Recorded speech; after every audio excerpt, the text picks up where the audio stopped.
Alors à l'époque, j'étais directeur commercial d'une entreprise familiale. Donc si vous voulez, dans les premiers temps, ça s'est bien passé, puisque si vous voulez, j'étais dans un cocon familial. Donc au moins au niveau, je dirais, de la direction, les choses se sont passées à peu près gentiment.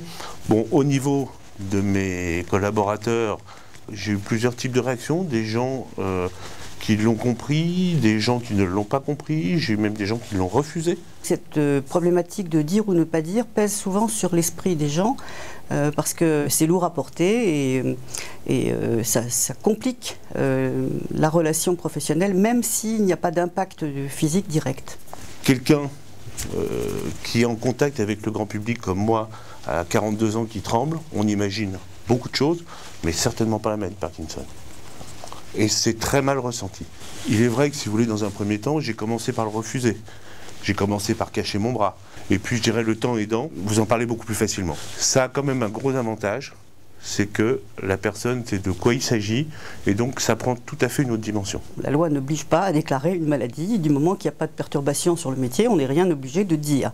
Mais on peut avoir intérêt à dire. Au jour où les problèmes se posent dans l'exercice du travail, les médecins du travail sont les alliés des salariés, parce que c'est eux qui peuvent intervenir de façon la plus efficace possible auprès des employeurs. Après, si vous voulez, l'annonce du diagnostic, malheureusement pour moi, l'entreprise pour laquelle je travaillais a été obligée de cesser son activité et a été rachetée par un groupe. Et là, il s'est passé une chose que je n'aurais jamais imaginée, c'est que les dirigeants savaient de quoi j'étais atteint et ont eu une réaction de peur importante. Je veux dire par là que très vite, ils m'ont interdit d'aller voir les clients, ils m'ont interdit de conduire ma voiture, ils m'ont cantonné à mon bureau. Et donc là, je n'ai pas eu d'autre possibilité que de me retourner vers la médecine du travail et qui m'a amené à un licenciement pour inaptitude. La différence physique, quelle qu'elle soit, entraîne une perplexité de la personne qui est en face.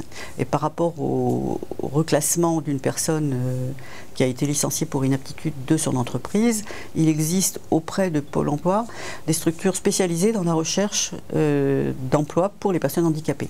Et le mot handicapé, même quand on a la maladie de Parkinson, c'est un saut psychologique important. Alors, ce que j'explique souvent aux gens, c'est que le mot handicapé, c'est un mot administratif et qui offre, une fois qu'on les a catalogués comme ça, étiquetés comme ça, un certain nombre d'aides, un certain nombre de services, un certain nombre de possibilités.